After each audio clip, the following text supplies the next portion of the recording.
Pak Hardjo, pensiunan komisaris besar polisi, seumur hidupnya mengurung para penjahat di balik jeruji. Namun demi menyelamatkan cucunya yang lumpuh, ia terpaksa membuka pintu rumahnya untuk seorang mantan narapidana. Ia menunggu kecurangan dari perempuan itu, mengawasi setiap langkahnya, dan menghitung hari untuk mengusirnya. Tapi suatu hari, ketika ia pulang lebih awal dan tanpa suara membuka sedikit pintu kamar anak itu, sang perwira yang keras hati membeku di tempat, tak percaya pada matanya sendiri. Apa yang ia lihat di sisi ranjang sang cucu membuatnya mencengkeram dadanya. Assalamualaikum, sahabat-sahabat yang budiman. Anda sedang mendengarkan kanal kisah-kisah yang tersembunyi. Bersama saya, Pak Wawan. Sejenak tinggalkan kesibukan Anda dan dengarkanlah kisah terbaru ini. Sebelum kita lanjutkan, tuliskan dari mana Anda menonton kami, dan pastikan Anda sudah berlangganan kanal kami. Selamat mendengarkan. Rumah itu berbau keputusasaan, campuran minyak kayu putih, debu kertas buku tua, dan bubur ayam yang sudah dingin yang tak seorang pun menyentuhnya. Pak Hardjo berdiri di tengah lorong panjang nan gelap rumah tua peninggalan Belanda miliknya, mendengarkan kesunyian. Dulu, sekitar 15 tahun yang lalu, kesunyian ini adalah hadiahnya setelah rapat-rapat gaduh di kantor kepolisian, setelah lolongan sirene dan deringan telepon yang tak pernah berhenti. Kini kesunyian itu menjadi algojo. Menekan gendang telinga, berdengung di kuping, mengingatkan bahwa di 3 ruangan berlangit-langit tinggi ini kehidupan tak lebih dari sekadar benda pajangan museum tua. Ia bertumpu berat pada tongkat kayu jati berukirnya. Lutut kanan berdenyut menjelang hujan, bekas luka lama dari tahun 90-an, tapi bukan itu yang sakit. Yang sakit adalah sesuatu di bawah tulang rusuk, di tempat orang biasa menyimpan jiwa. Sedangkan di dalam dirinya, sang pensiunan Kombes Pol, hanya tersisa padang tandus yang hangus. Dari dapur terdengar tawa, tipis, melengking, sama sekali asing di dalam makam ini. Pak Hardjo mengerutkan dahi, menyatukan alisnya hingga menjadi satu garis putih. Ia bergerak menuju suara itu, berusaha melangkah tanpa bunyi, meski sandal rumah besarnya tetap saja berdebum pelan di atas lantai tegel kuno. Di dapur, duduk di kusen jendela sambil mengayun-ayunkan kaki berbalut legging murah, duduklah Rina. Pengasuh terbaru dengan surat rekomendasi. Di satu tangan mengepul rokok tipis, menghembuskan asap kebiruan ke jendela yang terbuka sedikit, sementara tangan satunya menempelkan HP Oppo berkilauan penuh manik-manik ke telinga. Bohong banget kamu, Dewi, ia terbahak, mendongakkan kepala. Terus gimana? Dia beneran datang naik motor sport, sedangkan aku di sini, bayangin deh, nongkrong di rumah kakek ini. Bosen mampus. Anak cueknya kayak sayur, cuma tiduran ngeliatin HP doang. Pak Hardjo menghantamkan tongkatnya ke kusen pintu. Suaranya kering dan tajam, seperti tembakan. Rina terlonjak, nyaris menjatuhkan ponselnya. Rokok jatuh dari jarinya, membakar lubang di celana legging sintetis murahnya, lalu menggelinding ke lantai. Aduh, Pak Hardjo, ia mengembit, merosot dari kusen jendela. Wajahnya dipenuhi bercak merah. Saya cuma mau buka jendela biar anginnya masuk. Pak Hardjo melangkah masuk. Dengan telapak sandalnya ia menginjak puntung rokok itu, menghancurkannya, menggilas abu ke lantai keramik. Tatapannya yang berat bagai timah, tatapan yang dulu membuat para tersangka berkeringat, menghujam tepat ke pangkal hidung si perempuan. Sayur, begitu ya? Suaranya pelan, tapi dari ketenangan itu tangan Rina gemetar. Bosen ya kamu? Bukan gitu maksud saya, Pak, jangan salah paham. Ratih lagi tidur. Saya cuma keluar, katanya, tidak berteriak, hanya menjatuhkan kata itu seperti batu ke dalam sumur. Tapi shift saya sampai jam 8, Pak. Yayasan nggak akan bayar kalau saya pulang lebih awal. Pak Hardjo mengeluarkan dompet dari saku baju batik rumahannya, mencabut selembar uang Rp100.000, merah muda, renyah, bergambar pahlawan nasional, meremasnya dalam kepalan tangan dan melemparkannya ke meja, tepat ke piring kotor berisi keju yang sudah mengering. 5 menit untuk berkemas. Kalau dalam 5 menit aku masih melihat jaketmu di depan, aku panggil patroli. Dan percayalah, nak, mereka akan menemukan sesuatu di dalam tasmu yang sebenarnya tidak pernah ada di sana. Waktu dimulai. Rina menyambar uang itu, menggumamkan sesuatu yang jahat tentang orang-orang pikun, lalu melesat keluar dari dapur. 3 menit kemudian pintu depan yang berat membanting. Kunci berdetak, memutus orang asing dari rumah ini. Pak Hardjo tinggal sendirian. Ia mendekati bak cuci, tumpukan piring kotor. Di tempat sampah, bungkusan susu kotak kosong yang ia beli untuk cucunya, tapi yang diminum habis oleh si pengasuh itu. Ia menyalakan keran. Pancuran air es menghantam dasar bak yang berlapis email. Pak Hardjo menampung air dengan tangannya, membasuh wajah, berusaha menyapu rasa jijik. Salah lagi. Sudah yang kelima dalam 6 bulan. Yayasan penyalur selalu mengirimkan entah perempuan pemalas bodoh, atau pencuri, atau robot tak berperasaan yang mengganti popok dengan ekspresi wajah seolah sedang memilah kentang busuk. Ia mengelap wajah dengan handuk dan berjalan ke kamar cucunya. Pintu sedikit terbuka. Dalam remang-remang, hanya diterangi cahaya kebiruan layar, terbaring Ratih. 12 tahun. Usia ketika seharusnya berlarian di halaman, melukainya lutut, jatuh cinta pada teman sekelas, dan diam-diam memakai lipstik ibu. Alih-alih semua itu, ranjang rumah sakit, bau obat-obatan, dan ketakutan lengket tanpa akhir di matanya. Ia berbaring miring, menunduk ke tablet. Headphone besar menutupi telinganya, memisahkannya dari dunia, dari kakek, dari rasa sakit. Ratih sayang, panggil Pak Hardjo, berhenti di ambang pintu. Tak ada gerakan. Bahu kurusnya di bawah selimut bahkan tak bergetar. Ia mendekat, menyentuh tangannya. Kulit itu kering dan panas. Ratih perlahan dan enggan menurunkan sebelah headphone, menatapnya dari bawah. Tatapannya dewasa, kosong. Tatapan seseorang yang sudah memahami segalanya tentang hidup ini dan tak lagi mengharapkan apapun darinya. Tatapan itu lebih menakutkan dari kakinya yang tak bisa bergerak. Yang tadi sudah pergi, kata Pak Hardjo, berusaha agar suaranya terdengar lembut. Kakek akan cari yang lain, yang baik. Ratih diam saja, menarik headphone kembali dan berbalik menghadap tembok. Di layar tablet gambar-gambar cerah berkedip, tapi ia tahu cucunya tidak menonton. Ia hanya bersembunyi. Pak Hardjo keluar dari kamar, menutup pintu rapat. Kakinya tak kuat menopang. Ia berjalan ke ruang kerjanya, menjatuhkan diri ke kursi kulit yang masih mengingatnya sebagai seorang komisaris besar. Di meja di bawah kaca tergeletak sebuah foto. Pemuda tampan dengan gitar, tersenyum lebar. Putranya, Andi. Maafkan Bapak, Andi, bisik Pak Hardjo. Bapak tidak bisa menjaga dia, dan kamu pun tak bisa Bapak jaga. Ia mengusir putranya 12 tahun lalu. Seniman bukan profesi, itu penyakit. Masuk akademi kepolisian atau keluar dari rumah. Andi pergi, penuh harga diri, persis seperti ayahnya. Menikah, lahirlah Ratih. Lalu 6 bulan yang lalu, seorang pengemudi mabuk dari arah berlawanan menghancurkan Toyota Kijang tua mereka beserta seluruh harapan. Andi dan menantunya tewas seketika. Ratih selamat. Pak Hardjo menjemputnya dari rumah sakit, mengira ia bisa mengatasinya. Mengira cinta dan disiplin akan cukup. Tapi disiplin tak berguna di sini. Dan mencintai?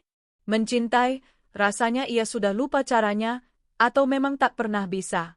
Ia meraih teleponnya, HP Nokia jadul yang bisa diandalkan seperti senapan buatan pindad. Menekan nomor yang ia hafal di luar kepala. Halo? Jawab suara serak di dering ketiga. Budi, ini aku, Hardjo. Selamat siang, Pak Kombes. Suara di ujung telepon menghangat, tapi langsung waspada. Ada apa, Pak Hardjo? Ada masalah, Budi. Aku usir lagi si pengasuh bajingan itu. Merokok di dapur, anak tidak diurus. Di ujung sana terdengar helaan napas berat. Budi, mantan resersenya, kini kepala Polres, tahu situasinya lebih dari siapapun. Pak, saya paham, tapi Bapak ganti-ganti mereka seperti ganti sarung tangan. Di yayasan-yayasan Bapak sudah masuk daftar hitam, katanya Bapak terlalu keras kepala. Saya nggak tahu lagi siapa yang bisa saya tawarkan. Carikan aku orang, Budi, bentak Pak Hardjo, lalu langsung terdiam, merasakan tekanan darahnya melonjak. Bukan dari yayasan.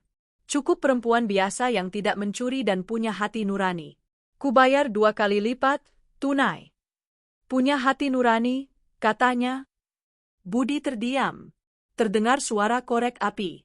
Ada satu pilihan, Pak, tapi Bapak pasti nggak suka. Wah, pasti nggak suka. Siapa dia? Sumini. Baru bebas seminggu yang lalu. Pak Hardjo mencengkeram telepon hingga plastiknya berderit. Kamu mau memasukkan mantan napi ke rumahku? Ke rumah tempat anak kecil? Kamu waras, kompol? Sabar dulu, Pak, sela Budi. Dia bukan kriminal, bukan preman. Dia perawat seumur hidupnya, perawat senior. Dokter kepala rumah sakit yang menimpakan kekurangan obat padanya. Obat-obatan mahal itu dijual gelap oleh si dokter, tapi Sumini yang dijadikan kambing hitam. Dia menandatangani karena diancam. Pasal 372 KUHP, penggelapan. Perempuan tenang, bersih, tidak punya tempat tinggal, Pak. Keluarga membuang muka, anaknya sendiri tidak mau membuka pintu. Dia mau bekerja demi sudut kamar di kos-kosan dan sepiring nasi. Tapi tangannya emas, Pak. Saya baca berkasnya. Surat keterangan berkelakuan baiknya bisa dipajang di dinding. Pak Hardjo diam. Di depan matanya terbayang Ratih yang berbalik menghadap tembok. Kulkas kosong, tumpukan piring kotor, dan ketidakberdayanya sendiri yang mencekik lebih kuat dari rematik. Mantan napi di rumahnya. Di rumah seorang komisaris besar polisi. Perawat, kamu bilang, tanyanya Parau. Senior, dan dia tidak punya pilihan lain. Dia akan berpegang pada kesempatan ini dengan gigi dan kuku. Pak Hardjo menatap potret putranya. Andi tersenyum, memetik senar gitar. Bapak selalu membagi dunia jadi kawan dan lawan. Padahal dunia ini lebih rumit dari itu, Pak. Bawa dia ke sini, desah Pak Hardjo. Tapi kalau sampai 1 sendok saja hilang. Paham, Pak? 1 jam lagi kami sampai. 1 jam itu Pak Hardjo habiskan dalam kekosongan. Ia mondar-mandir di rumah, secara mekanis membereskan barang, menyembunyikan pistol dinas pindad dan uang ke dalam brankas, menyisakan hanya uang receh di meja sebagai ujian. Bel pintu berbunyi tepat 60 menit kemudian. Di ambang pintu berdiri Budi, bertubuh tambun dengan jaket terbuka, dan di belakangnya seorang perempuan. Pak Hardjo mengira akan melihat siapa saja, pemabuk berantakan, perempuan lusuh berjaket kumal, atau rubah licik bermata liar. Tapi Sumini berbeda. Usianya awal 50-an, kurus, tegak seperti dawai yang direntangkan. Jaket parasut murah dari pasar menggantung longgar di tubuhnya, tapi jilbab sederhana di kepalanya terpasang rapi, bersahaja. Wajah tanpa riasan, pucat, dipenuhi jaring kerutan halus. Tapi matanya berwarna coklat gelap, tenang, dan jernih menakjubkan. Tak ada ketakutan di sana, tak ada sikap menjilat, hanya kelelahan yang tak berujung. Di tangannya ia memegang tas olahraga lusuh, seluruh harta miliknya. Siap, Pak, gumam Budi, mendorong pelan si perempuan ke depan. Ini, terima anggota baru. Assalamualaikum, Pak Hardjo. Selamat malam. Suaranya pelan, dalam, tidak serak karena rokok. Pak Hardjo tidak menjawab salam. Ia memindai perempuan itu dengan tatapan seperti sinar röntgen. Sepatu bersih, meski sudah tua, tangan. Ia menatap tangannya. Kuku dipotong pendek, kulit merah dan kasar, tapi jari-jarinya panjang, ramping. Tangan pekerja keras. Masuk. Ia mundur selangkah, memberi jalan ke ruang depan.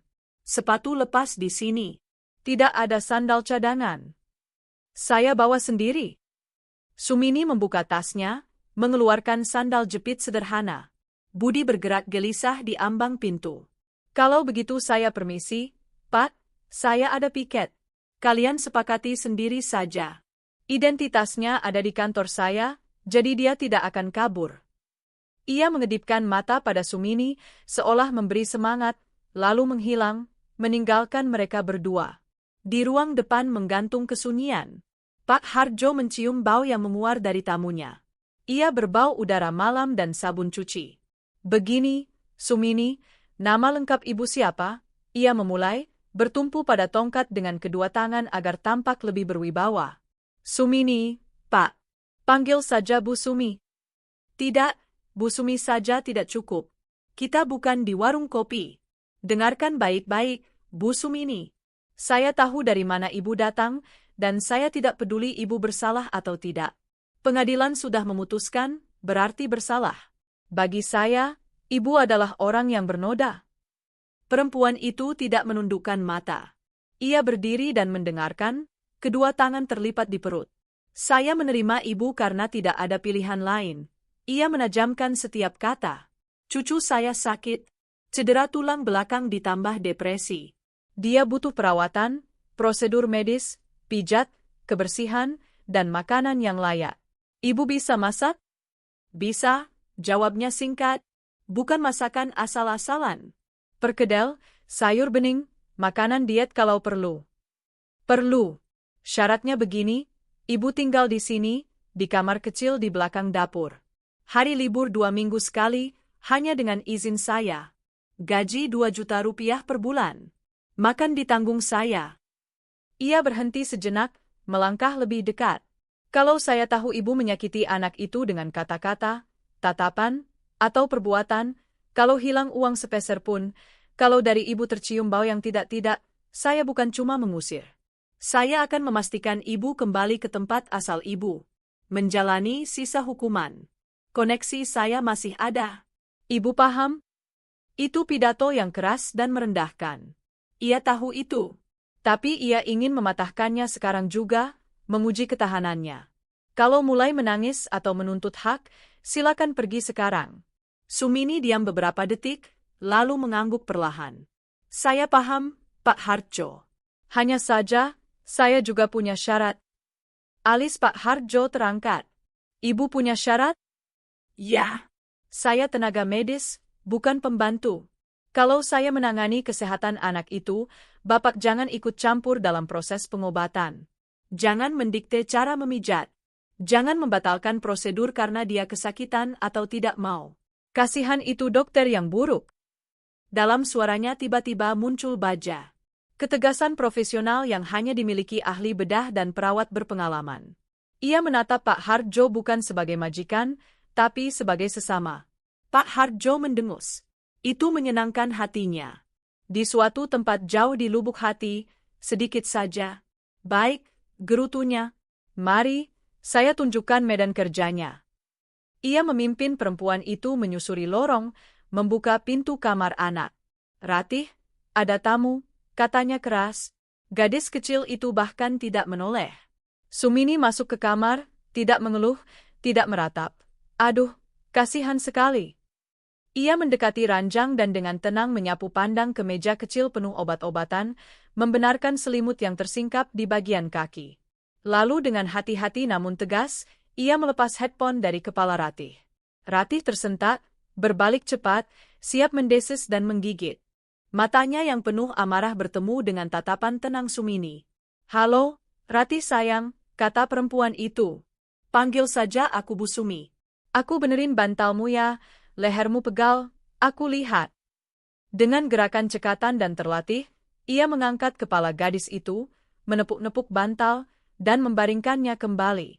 Gerakannya hemat, kuat, dan menakjubkan lembutnya. Dan luka dekubitus harus diperiksa, tambahnya, bukan kepada Ratih, tapi kepada dirinya sendiri. Kasurnya bagus, tapi berbaring terus itu berbahaya. Ia berbalik ke Pak Hardjo. Saya perlu ganti baju dan cuci tangan. Kamar mandinya di mana? Di lorong, belok kanan, jawab Pak Hardjo. Ketika perempuan itu keluar, ia menatap cucunya. Ratih sedang memandangi punggung pengasuh baru itu. Di tatapannya ada keterkejutan.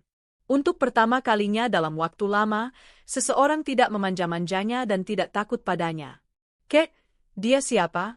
Tanya Ratih dengan suara serak karena lama tak bicara. Sersan pakai kerudung, seringai Pak Hardjo, merasakan kelegaan yang aneh. Sepertinya, Ratih, hidup enak kita sudah berakhir.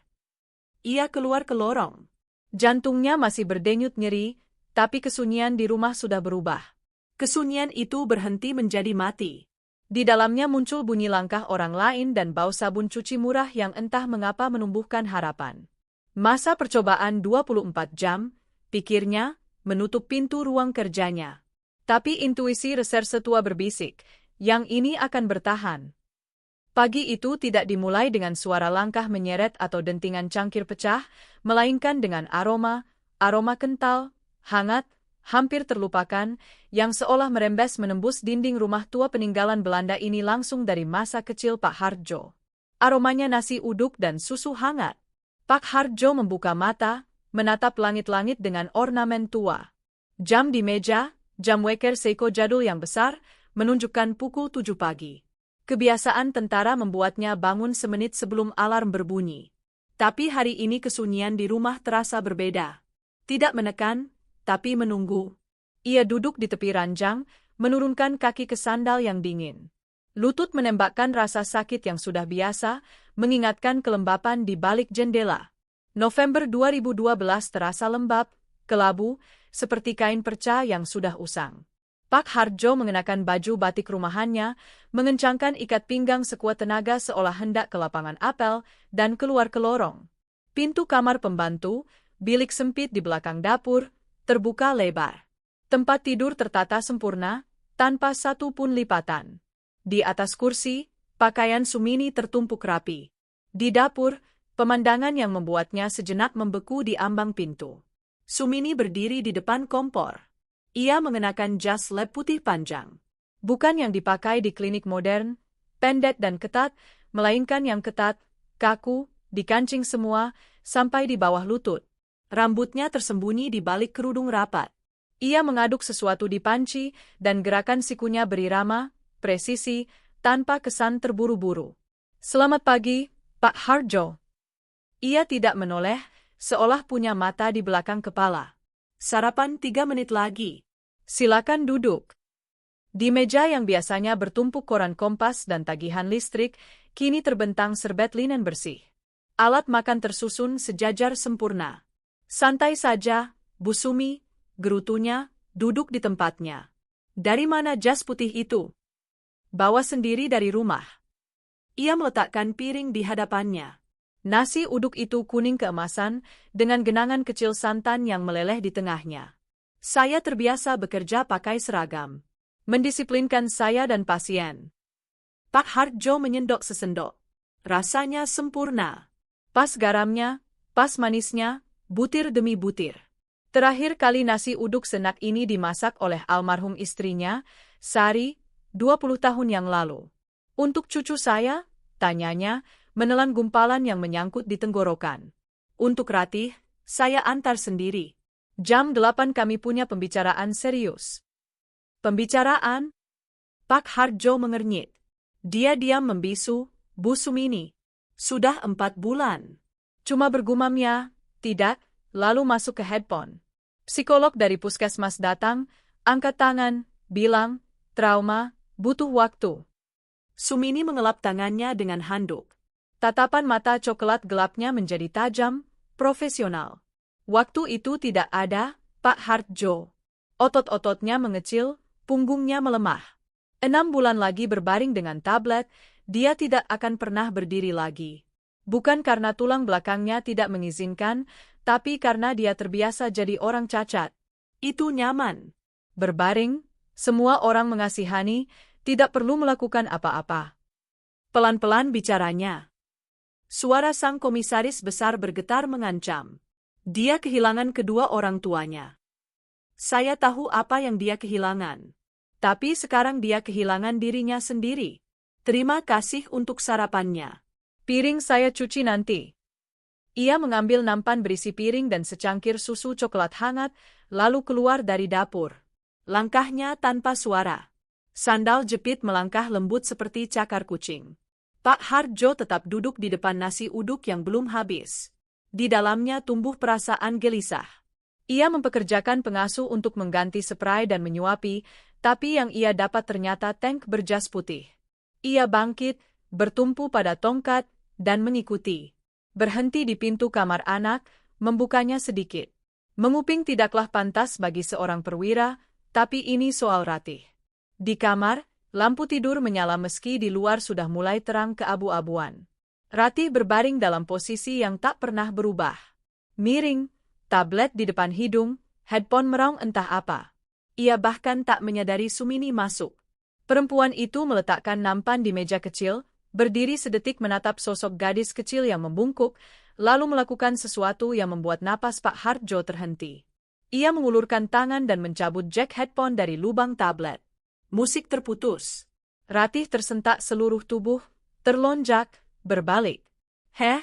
Ia berteriak serak. "Ngapain?" "Selamat pagi, Ratih sayang," kata Sumini dengan tenang. "Balikin." Gadis itu meraih Jack, tapi Sumini merebut tablet lebih dulu. Gerakannya secepat pesulap. 1. Gadget sudah di tangannya. 2. Ia menekan tombol mati. Layar padam, berubah menjadi persegi panjang hitam mengkilap. "Kembalikan. Itu punyaku." "Tet!" Ratih berteriak histeris. "Ket, dia ambil tabletku." Pak Hardjo hendak menerjang pintu, masuk dan menertibkan, tapi sesuatu menahannya. Mungkin punggung Sumini yang tenang? Atau mungkin karena Ratih untuk pertama kalinya dalam sebulan memanggilnya, bukan minta air, tapi sungguhan, dengan emosi? "Ini namanya detoksifikasi digital," kata Bu Sumi, meletakkan tablet di rak lemari yang tinggi, tempat gadis kecil itu tak bisa menjangkau.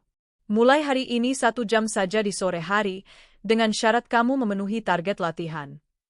"Aku nggak punya utang apa-apa sama kamu." "Kamu siapa sih?" "Mantan napi." Ratih memuntahkan kata itu, yang rupanya ia curi dengar dari percakapan orang dewasa semalam. "Kakek bilang kamu dari penjara." "Maling." Pak Hardjo di balik pintu mencengkeram kepala tongkat hingga jari-jarinya memutih. Sekarang Sumini akan meledak. Sekarang dia akan membentak anak itu atau pergi membanting pintu. Sumini berbalik perlahan. Wajahnya bak batu, tak tertembus. Ia mendekati ranjang, berdiri menjulang di atas gadis kecil itu. "Ya, saya pernah di penjara," katanya pelan, tapi begitu jelas hingga setiap kata jatuh seperti bandul timbangan. "Dan saya melihat di sana orang-orang yang rela memberikan segalanya hanya untuk melihat langit tanpa jeruji. Sedangkan kamu, Ratih, jendelamu sebesar ini. Langitnya utuh. Tapi kamu malah melotot ke kotak bersinar. Bodoh. Pergi sana." Ratih menarik. Selimut menutupi kepala. "Sarapan di meja." "Kalau dingin, saya tidak akan panaskan." 40 menit lagi kita mulai pijat. "Dan saya peringatkan, akan sakit." Sumini keluar dari kamar, nyaris menabrak Pak Hardjo di lorong. "Ibu?" Ia memulai. "Jangan ikut campur," potongnya tanpa memperlambat langkah. "Sekarang dia membenci saya. Itu bagus. Kebencian adalah energi. Lebih baik dari ketidakpedulian." 1 jam kemudian dari kamar anak terdengar jeritan. Bukan rengekan manja, tapi teriakan nyata, penuh kesakitan dan keputusasaan. Pak Hardjo duduk di ruang kerja, mencoba membaca koran Kompas, tapi huruf-hurufnya mengabur. Mendengar jeritan cucunya, ia melompat, melupakan kakinya yang sakit, dan terpincang-pincang berlari ke kamar anak. Pemandangan yang ia lihat membuat darah naik ke wajah. Ratih tengkurap. Wajah terbenam di bantal. Baju terangkat sampai tulang belikat. Sumini, lengan jas putihnya tergulung, menindihnya dengan seluruh berat badan. Jari-jarinya yang kuat dan berotot, berkilau oleh minyak kayu putih, benar-benar menekan punggung kurus gadis itu, menyusuri tulang belakang. "Sakit." "Lepas, Bu. Sakit." Ratih menangis, mencoba meronta, tapi Sumini menahannya kuat, satu tangan memfiksasi pinggul, tangan lainnya terus tanpa ampun meremas otot. "Tahan," geram perempuan itu. Keringat bermunculan di dahinya. Ototnya sekeras kayu, aliran darah tersumbat. "Tahan, prajurit." "Berhenti," bentak Pak Hardjo. Ia menyerbu ke ranjang, mengayunkan tongkat, tapi tidak memukul, hanya menghempaskannya ke lantai dengan bunyi keras. "Apa yang ibu lakukan?" "Astaga, ibu mau patahkan tulang belakangnya." "Dia kesakitan, ibu tidak dengar." Sumini tidak berhenti. Ia bahkan tidak mengangkat kepala, terus menekan ibu jari ke pinggang gadis itu. "Keluar, Pak Hardjo," desahnya terengah. "Kami sedang prosedur." "Saya bilang berhenti." "Pergi dari cucu saya, dasar sadis." Ratih, merasa ada perlindungan, meraung lebih keras. "Kakek, usir dia. Dia mau patahkan punggungku." Sumini menegakkan tubuh dengan cepat. Tangannya gemetar karena ketegangan. Dada di balik jas putih naik turun. Ia mengelap dahi dengan punggung tangan, meninggalkan jejak minyak berminyak. "Bapak mau dia bisa jalan, Pak Kombes?" tanyanya pelan. Suaranya bergetar baja. "Atau mau membesarkan sayur di kursi roda?" Ada penyumbatan di bagian pinggangnya. Jaringannya sudah mulai bengkak. "Kalau saya tidak memecah blokade ini sekarang, sebulan lagi akan mulai proses yang tak bisa dibalikkan. Jaringan mati. Bapak mau itu?" "Dia kesakitan," kata Pak Harjo, sudah kurang yakin, menatap cucunya yang menangis. "Lahir juga sakit. Hidup itu sakit. Berbaring dan membusuk tidak sakit, tapi mengerikan." Ia melangkah ke Pak Harjo, berbau tajam minyak kayu putih dan keringat. "Saya tenaga medis dengan pengalaman 30 tahun. Saya pernah memulihkan prajurit setelah operasi militer yang tulang belakangnya hancur. Saya tahu apa yang saya lakukan. Entah Bapak keluar dan membiarkan saya bekerja, atau saya berkemas sekarang juga. Tapi nanti Bapak yang menjelaskan padanya 5 tahun lagi kenapa dia tidak bisa menari di acara wisuda." Pak Harjo menatap matanya. Coklat gelap, dingin, tanpa belas kasihan, mata seorang profesional. Ia pernah melihat tatapan itu pada ahli bedah lapangan. Mereka juga memotong daging hidup, tak menghiraukan jeritan, demi menyelamatkan nyawa. "Ratih, tahan ya," katanya parau. "Kakek?" Di suara cucunya ada pengkhianatan. "Tahan," kakek bilang. Bu Sumini tahu apa yang dilakukannya. Ia berbalik dan keluar, menutup pintu rapat. Kakinya gemetar. Ia berjalan ke dapur, mengeluarkan dari lemari termoskopi, menuang ke cangkir teh dan meneguknya sekali habis, tanpa merasakan apapun. Di balik dinding terdengar lagi rintihan, berubah menjadi isakan tertahan. Tapi kini di dalamnya tak ada histeria. Yang ada hanya kerja. Kerja berat dan kotor untuk mengembalikan manusia pada kehidupan.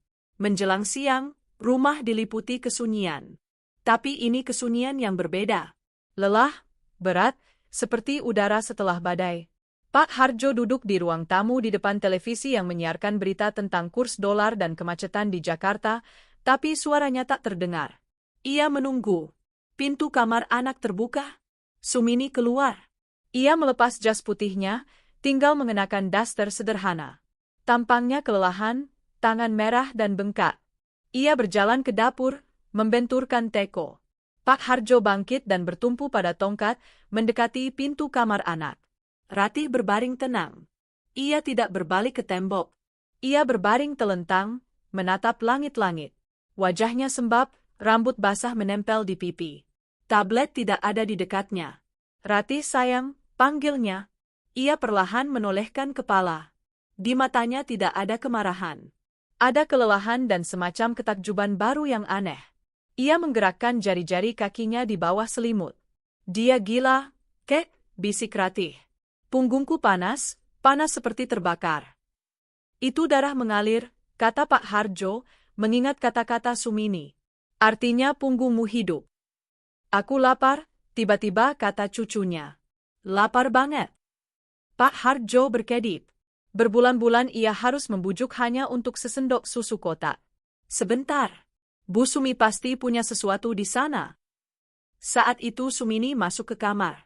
Di tangannya ia membawa piring, tapi baunya bukan sup. Baunya sesuatu yang luar biasa nyaman, manis, vanila. Di piring itu 3 kue pukis kecoklatan, ditaburi gula halus. "Ini kue pukis," kata Bu Sumi dengan nada biasa, meletakkan piring di dada gadis itu. "Adonannya ragi, ringan. Sempat saya siapkan tadi pagi waktu kamu masih ngambet." Ratih menghirup aromanya. Lubang hidungnya bergetar. Rasa lapar kanak-kanak, alami dan dahsyat, menerobos melewati dendam dan depresi. "Aku benci kamu," katanya, menyambar kue. "Makan yang banyak," jawab Sumini tak bergeming. "Darah sudah kita gerakkan. Sekarang otak butuh glukosa, kebanyakan internet otakmu sudah basi." Ia berbalik menuju pintu. "Bu Sumini," panggil Pak Harjo. Ia berhenti. "Ke ruang kerja saya sebentar. Kita perlu bicara." Di ruang kerja berbau kulit tua dan tembakau, meski Pak Harjo sudah berhenti merokok 10 tahun lalu. Silakan duduk, ia menunjuk kursi tamu. Sumini duduk, meletakkan tangan yang penuh lecet di atas lutut. Ia tidak tampak seperti pemenang. Ia tampak seperti perempuan yang baru saja menyelesaikan pekerjaan berat dengan baik. Saya terlalu emosi. Pak Harjo memaksa kata-kata keluar. Kata-kata itu terasa seperti gigi yang dicabut. Komisaris besar tidak meminta maaf. Soal sadis tadi. Saya salah. Biasa, jawabnya sederhana. Keluarga pasien selalu panik. Itu wajar. Yang penting jangan menghalangi. Ibu belajar teknik itu di mana? Ia mengangguk ke arah kamar anak. Di penjara, jawabnya tenang. Di sana tidak ada dokter yang benar, obat juga tidak ada. Tapi para perempuan punggungnya rusak karena menjahit 12 jam sehari di depan mesin. Sakit pinggang sampai ingin menjerit. Jadi saya yang membenahi mereka dengan tangan. Tidak ada alat lain. Di sana saya dihormati. Bahkan preman penjara pun tidak mengganggu saya. Pak Harjo menatap tangannya.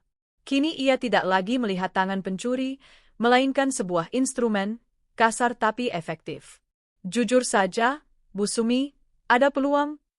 Ia terdiam sejenak, memandang keluar jendela di mana angin mengusir dedaunan basah melintasi halaman. Kakinya hidup, sensitivitas masih ada. Masalahnya di kepala. Dia sudah mengubur dirinya sendiri.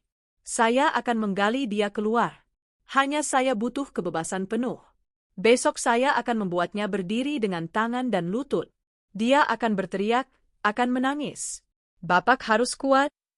Pak Harjo teringat bagaimana Ratih dengan rakus menggigit kue bergula.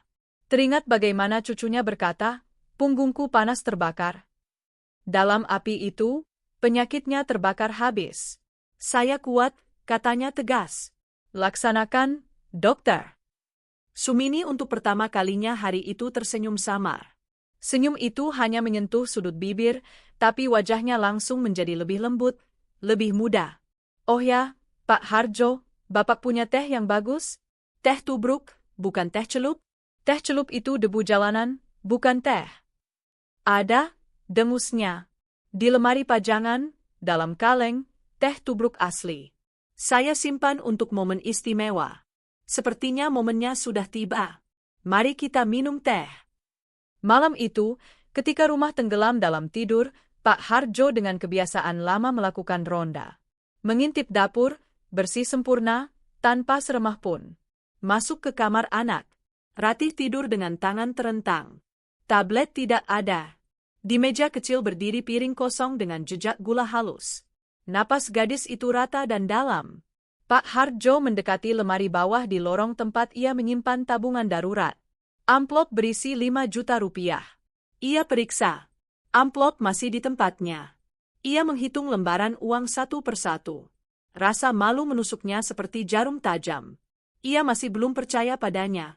Mantan napi ya mantan napi, bisik pengalaman resersenya. Tapi tangannya emas, bantah suara akal sehat. Ia menyembunyikan amplop lebih dalam, ke dalam buku Pramudia Anantatur, Bumi Manusia. Simbolis. Pak Harjo masuk ke kamar tidurnya, tapi lama tak bisa tidur. Ia seolah mencium bau minyak kayu putih dan rempah, campuran aneh antara rasa sakit dan kenyamanan yang kini menghuni rumahnya. Kesunyian telah terpecah, dan itu tampaknya adalah hal terbaik yang terjadi pada mereka dalam 6 bulan terakhir. Langit di atas kota menggantung rendah seperti kain kotor, menjatuhkan gerimis es lalu hujan membosankan tanpa henti, mengubah halaman menjadi kubangan becek. Dalam cuaca seperti itu, bahkan orang sehat pun ingin menyelimuti diri dan tidak keluar. Sedangkan di rumah Pak Harjo, atmosfer mengental seperti bubur. Sudah seminggu sejak kedatangan Sumini. Itu adalah seminggu perang sunyi. Ratih, yang kehilangan senjata utamanya, tablet, melancarkan aksi gerilya. Ia demonstratif berbalik ketika Bu Sumi masuk ke kamar, menolak menjawab pertanyaan, dan makan dengan ekspresi seolah disodori makanan penjara, padahal Sumini memasak perkedel kentang yang lembut mengembang. Pak Harjo mengamati pertempuran ini dari bunkernya, ruang kerja atau dapur. Ia merasa aneh, seperti orang yang tak lagi dibutuhkan. Dulu ia adalah sipir utama dan satu-satunya penonton dalam teater penderitaan ini, kini ia tergeser. Di rumah, bau-bauan berubah. Bau apek dan pahit obat menghilang. Kini tercium aroma lampu UV sterilisasi. Bu Sumi menemukan alat lama di lemari atas dan mensterilkan kamar sesuai jadwal, bau deterjen dan adonan roti manis. Pada hari Selasa itu Pak Harjo pulang dari pasar dengan kantong berat. Ia membeli buah naga, besar-besar berwarna merah tua dengan kulit bersisik. Di pasar harganya selangit, tapi penjualnya, mengenali sang pensiunan komisaris besar, memilihkan yang terbaik. Melancarkan darah, menaikkan hemoglobin. Gumam Pak Harjo sambil melepas sepatu di teras. Ia ingin membahagiakan cucunya, melakukan sesuatu yang berguna tapi bukan medis. Masuk ke dapur, ia mendapati Sumini sedang melakukan kegiatan aneh. Perempuan itu duduk di meja dan merangkai kue kering kecil ke benang. Kue kering vanila yang dulu biasa dibeli untuk teman minum teh. Sudah mulai kerajinan tangan, tanyanya, meletakkan kantong belanjaan. Kita latih motorik halus, jawab Bu Sumi tanpa mengangkat kepala. Jari-jari Ratih lemah. Sudah lupa cara memegang pensil. Bisanya cuma mencolok layar. Kita akan buat kalung. Lalu ini apa? Ia mengangguk ke arah buah naga. Vitamin untuk Ratih. Sumini mengambil satu buah, menimbangnya di tangan. Bagus, cuma mengupasnya repot. Beri saya pisau, saya peras jusnya. Kalau disuruh mengunyah pasti malas dan ditinggalkan. Pak Harjo merasakan tusukan sakit hati. Ia ingin sendiri yang membawakan butiran merah bak permata itu di atas piring kecil untuk cucunya, seperti harta karun. Tapi Bu Sumi benar. Ratih akan meringis dan mendorong piringnya. Silakan, angguknya kering, lalu pergi ke kamarnya. 1 jam kemudian ia mendengar suara cucunya. Bukan suara manja, bukan suara marah, melainkan suara nyaring dan penuh tuntutan. Bu Sumi, beneran ya dipenjara tikusnya segede kucing. Pak Harjo langsung waspada. Ia keluar ke lorong dan menguping di pintu yang setengah terbuka. Ratih duduk setengah tegak di tempat tidur, dikelilingi bantal-bantal. Kemajuan.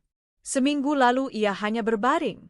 Di depannya ada mangkuk berisi kue kering, dan dengan jari-jari gemetar yang canggung ia berusaha memasukkan benang ke lubang kecil.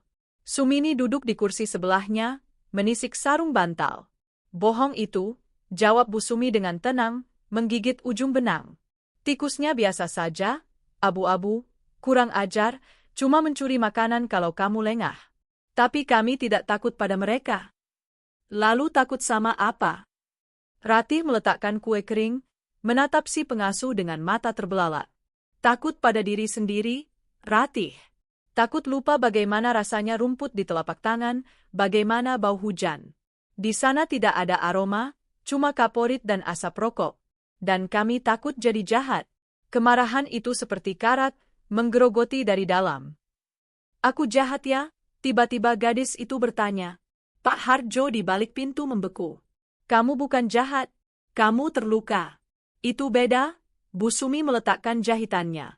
Kamu ditimpa musibah, dan kamu pikir dunia ini sekarang berhutang padamu. Padahal dunia tidak berhutang pada siapapun. Dunia ya ada saja. Nih, buah naga yang kakek beli. Tumbuh di bawah matahari, terisi sarinya, bukan untukmu, tapi begitu saja. Tapi kamu bisa memakannya dan jadi lebih kuat. Sumini mengambil gelas berisi jus merah tua pekat dan mengulurkannya pada gadis itu. Minum. Ini kekuatan bumi. Ratih menerima gelas dengan kedua tangan, menyeruput, mengernyit karena rasa sepetnya, tapi tidak meletakkannya kembali. Bu Sumi, kamu bisa nyanyi? Pertanyaan itu begitu tiba-tiba hingga Pak Harjo pun terlonjak. Memangnya kenapa? Tadi waktu kamu ngepel lantai, kamu bersenandung sesuatu. Melodinya familiar. Papa sering mainkan pakai gitar. Cuma aku lupa liriknya. Ada tentang ibu, dan tentang kasih sayang. Sumini tersenyum. Senyumnya jarang muncul, tapi kalau muncul, wajahnya seolah bercahaya, lipatan-lipatan duka di bibir memudar. Yang terhening dari yang hening, siapakah gerangan, kalau bukan kau, ibu? Ia bersenandung pelan dengan suaranya yang rendah, sedikit serak. Iya, mata Ratih berbinar. Itu lagu kesukaan Papa. Dia bilang itu Iwan Fals. Kakek selalu marah-marah kalau Papa menyetelnya. Papa cerita padaku. Pak Hardjo terhuyung mundur dari pintu, seolah ditampar. Ia ingat, 21 tahun lalu. Andi, berambut gondrong, bercelana jeans sobek, duduk di dapur memetik senar gitar tua buatan lokal. Ibu, di bayang-bayang gelap, di pagi buta, kau telah berdiri. Matikan sekarang juga. Pak Hardjo berteriak waktu itu. Ini rumah, bukan warung kopi. Anak perwira kok melolong seperti anjing kampung. Ini musik rock, Pak, Bapak nggak ngerti. Andi tertawa. Ini tentang kebebasan. Kebebasan itu kalau ada aturan. Ini berantakan. Saat itu ia menghancurkan gitar itu, membantingnya ke kusen pintu dalam ledakan amarah. Andi pergi malam itu juga. Dan keesokan harinya Pak Hardjo dihantui rasa malu membeli gitar baru yang mahal, gitar Yamaha. Ingin memberikannya sebagai hadiah, berdamai. Tapi Andi tidak pernah kembali. Gitar itu tetap terbaring dalam sarung hitam di atas lemari. Tak tersentuh, saksi bisu kegagalannya sebagai ayah. Kita punya gitar, loh, tiba-tiba Ratih berkata. Di atas lemari. Kakek nggak boleh sentuh, katanya kenang-kenangan. Seolah papa sudah meninggal sejak dulu. Kenangan harus berbunyi, bukan berdebu, kata Sumini tegas. Ia berdiri, mendekati lemari jati besar. Tinggi banget. Mana tangga lipatnya? Di gudang kecil, Ratih menunjukkan. Pak Hardjo ingin masuk. Masuk dan melarang. Berkata jangan berani-berani, itu barang anakku. Tapi kakinya menempel ke lantai tegel. Ia paham, kalau ia masuk sekarang, ia akan kembali menjadi komisaris besar yang menghancurkan gitar dan akan menghancurkan sesuatu yang rapuh, yang baru saja mulai menyambung di jiwa cucunya. Ia mendengar Bu Sumi membawa tangga lipat. Anak tangga berderit, suara gesekan sarung tebal berlapis karet. Berat juga. Suara Bu Sumi terdengar teredam. Instrumen bagus. Kayu asli. Suara resleting yang dibuka mirip desahan. Wah, bagus banget, Ratih terkagum. Mengkilap, cuma sumbang kayaknya. Bu Sumi mengusap jari di senar. Terdengar bunyi rintihan merdu. 12 tahun diam. Senarnya pasti sudah karatan. Enggak, bukan nilon, masih hidup. Kesunyian kamar terpotong oleh suara jernih dan tipis. Bu Sumi menyetel tuning pad. Mi, si, sol, ia bergumam. Waktu di sekolah perawat dulu, teman saya di KKN ngajarin 3 kunci dasar gitar. Pak Hardjo berdiri bersandar ke dinding lorong. Ia memejamkan mata. Bunyi gitar yang disetel membawanya kembali ke masa lalu lebih kuat dari foto-foto tua manapun. Ini adalah suara harapan yang pernah ia bunuh. Yuk, coba, kata Bu Sumi. Dan ia mulai bermain. Tidak profesional, kadang tersendat, kadang meredam senar dengan telapak tangan, tapi iramanya benar. Petikan jujur yang sederhana. Yang terhening dari yang hening, siapakah gerangan? Suaranya bukan suara penyanyi, tapi dalam, dipenuhi kepedihan hidup yang membuat musik rock Indonesia bisa dipahami siapa saja, dari profesor hingga tukang ojek. Ibu, di bayang-bayang gelap, kaulah yang pertama berdiri, kaulah yang pertama menanti. Ratih ikut bernyanyi di bagian ref. Suaranya tipis, kadang pecah, terjalin dengan alto rendah Sumini. Oh ibu, betapa kau berarti bagi hidupku. Pak Hardjo merosot di dinding dan duduk bersimpuh di lantai tegel. Tongkat jatuh di sampingnya. Air mata, panas dan geram, mengalir di pipinya. Ia tidak menangis di pemakaman putranya. Ia bertahan sekeras batu, memberi perintah mengatur upacara.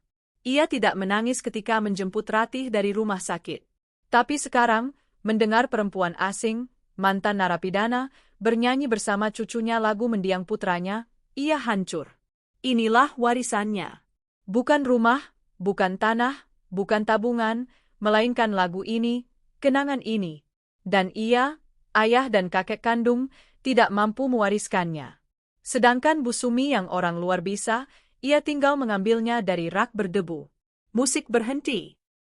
Jarimu kuat ya, Bu Sumi, kata Ratih.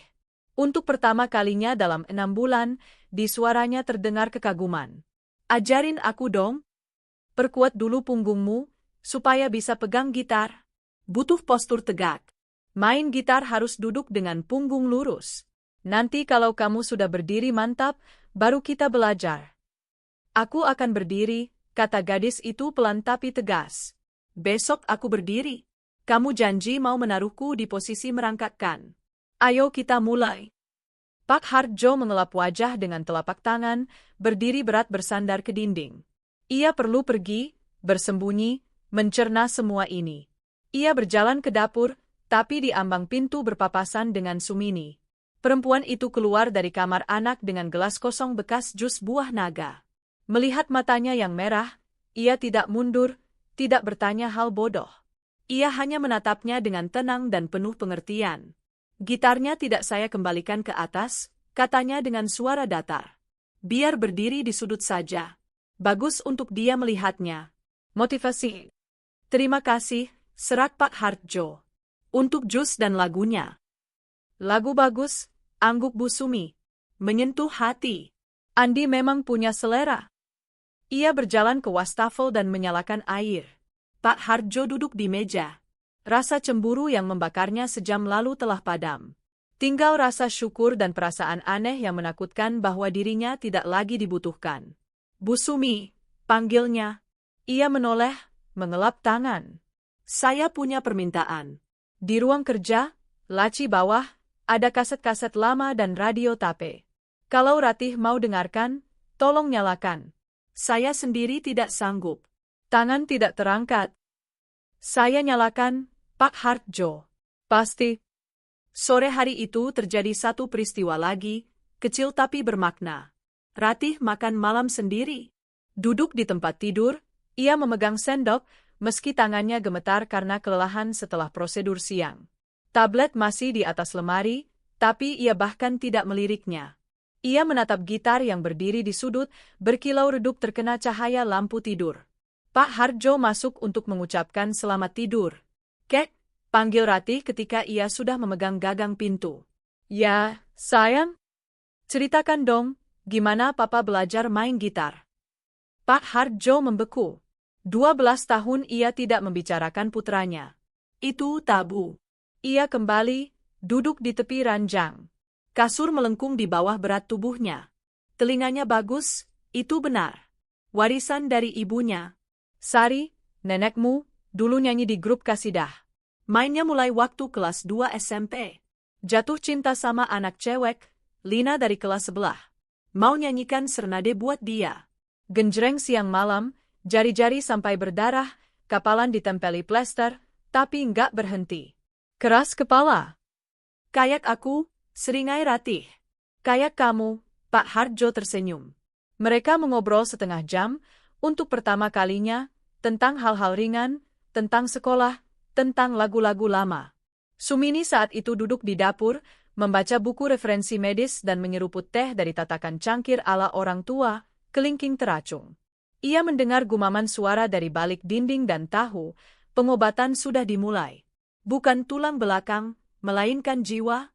Malam itu Pak Hardjo kembali memeriksa amplop tersembunyi di buku Pramudia, Bumi Manusia. Uangnya masih di tempat. 5 juta rupiah yang disisihkan untuk rehabilitasi. Ia menghitung lembarannya sekali lagi, menyadari bahwa ia melakukannya secara mekanis saja, tanpa kebencian seperti dulu. Mungkin aku salah begini, pikirnya, menatap lembaran uang merah muda itu. Dia perempuan baik-baik, bukan pencuri. Ia ingin memindahkan amplop ke brankas, tapi malas. Ditinggalkan saja di dalam buku, didorong lebih dalam, di balik deretan buku-buku lama koleksi dinas. Di luar jendela angin November meraung, melempar gerimis ke kaca. Tapi di dalam rumah hangat.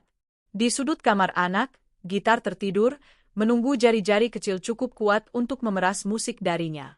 Dan di kepala Pak Hardjo berputar baris lagu, Ibu, aku kembali lagi. Ketenangan memang sudah hilang darinya, tapi sebagai gantinya ia mendapat sesuatu yang jauh lebih penting, harapan. Desember menghantam kota dengan hujan deras tanpa peringatan. Kaca jendela di rumah Pak Hardjo berembun tebal, lampu jalan di luar tampak sebagai bercak kuning samar. Di dalam rumah hangat, tapi Pak Hardjo menggigil sejak pagi. Ini hari yang buruk, hari peringatan. Tepat 13 tahun lalu Andi pergi dari rumah ini, membanting pintu yang sama, untuk tidak pernah lagi melangkah melewati ambangnya dalam keadaan hidup. Pak Hardjo mondar-mandir di rumah lebih suram dari awan hujan. Lutut berdenyut tak tertahankan, obat tidak membantu. Ia terganggu oleh setiap suara, gemericik air di kamar mandi tempat Bu Sumi. Mencuci spray, dentingan sendok dan cangkir di kamar anak.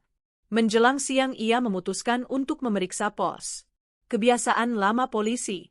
Kalau hati gundah, hitung persediaan, tenangkan saraf dengan angka. Ia masuk ke lorong menuju rak buku, memastikan tak ada siapapun di dekatnya. Mengulurkan tangan ke rak sastra klasik, dengan gerakan terbiasa menarik keluar buku Pramudia bersampul hijau tua. Buku terbuka dengan mudah. Terlalu mudah. Di antara halaman tempat Minke mengungkapkan hatinya pada Nyai Ontosoro, kosong. Pak Hardjo berkedip, mengguncang buku. Tidak ada yang jatuh. Dingin yang jauh lebih menggigit dari udara di luar merambat di tulang belakangnya. Ia menyambar buku sebelahnya. Kosong. Menarik keluar buku lain, mengobrak-abrik seluruh buku-buku lama koleksi dinas. Buku-buku berjatuhan ke lantai dengan bunyi tumpul, mengangkat debu. Tapi amplop putih berisi 5 juta rupiah tidak ada. Tenang, bisiknya pada diri sendiri. Jangan panik.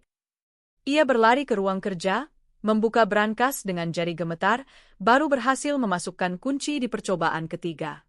Di dalam ada pistol dinas Pindad, surat-surat rumah, bintang jasa. Uang tidak ada. Di kepalanya, sakelar tak terlihat terjentik. Dunia yang sebulan terakhir terasa hangat dan hampir seperti rumah, runtuh seketika, berubah menjadi skema hitam putih berkas perkara pidana. Tersangka, Sumini. Riwayat, terpidana pasal 372 KUHP, penggelapan. Motif, kebutuhan, utang, tidak punya tempat tinggal. Kesempatan, akses tak terbatas ke seluruh ruangan. Nasi sudah jadi bubur, desis Pak Hardjo. Suaranya mengerikan, asing. Ia merasakan bukan hanya kemarahan, ia merasakan kemenangan atas kebenaran dirinya sendiri. Aku sudah tahu. Sudah kubilang pada Budi, mantan napi ya mantan napi. Dan aku orang tua bodoh yang pasang kuping. Kue, gitar, obrolan penyembuh jiwa.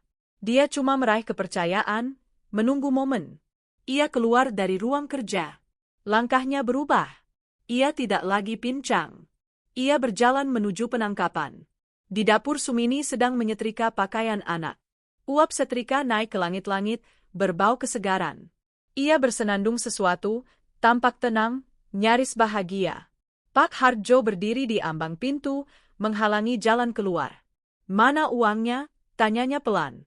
Sumini tersentak, meletakkan setrika di alas, berbalik. Melihat wajahnya yang terdistorsi dengan bibir memutih, ia langsung mengerti semuanya.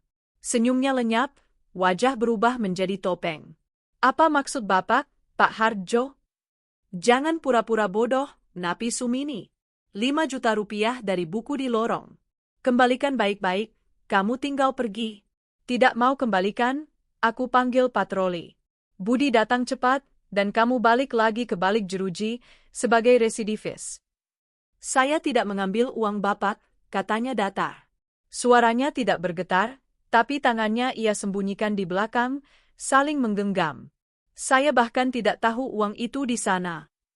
Tidak tahu, bentaknya, melangkah maju. Kamu menyapu setiap sudut rumah ini. Kamu mengelap debu dari buku-buku itu. Kebiasaan lama kambuh ya? Dulu mencuri obat, sekarang merampok orang tua. Sadar, Pak? Di matanya berkilat rasa sakit. Bukan takut, melainkan sakit. Dalam, lama tersimpan. Saya tidak masuk kamar Bapak. Saya tahu batas.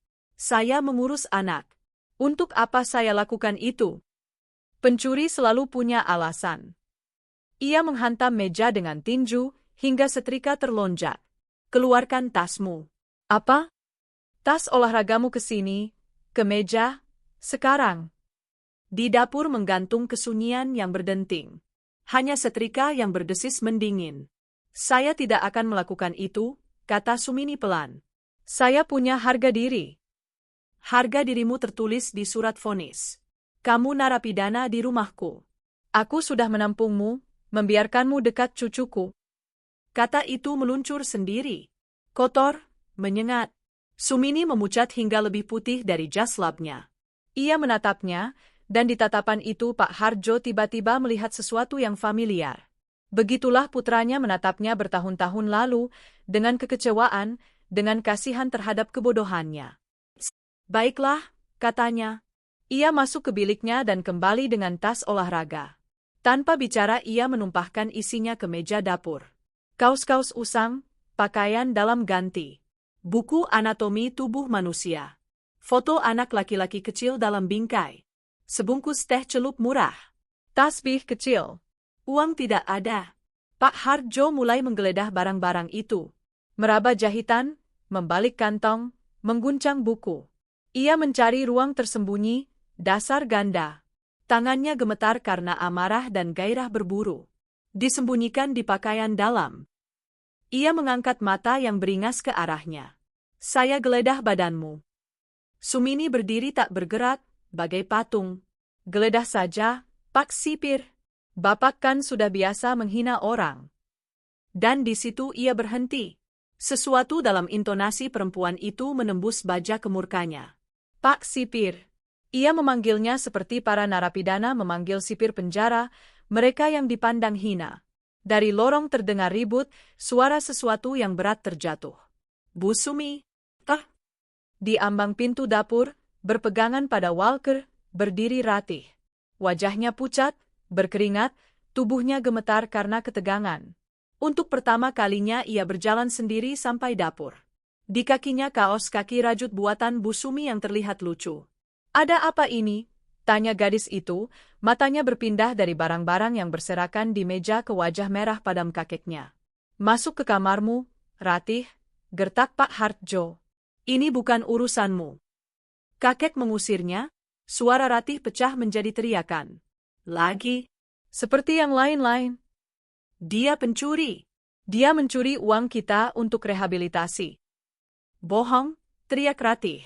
Ia melepaskan satu tangan dari Walker, terhuyung, tapi bertahan. Dia nggak mungkin.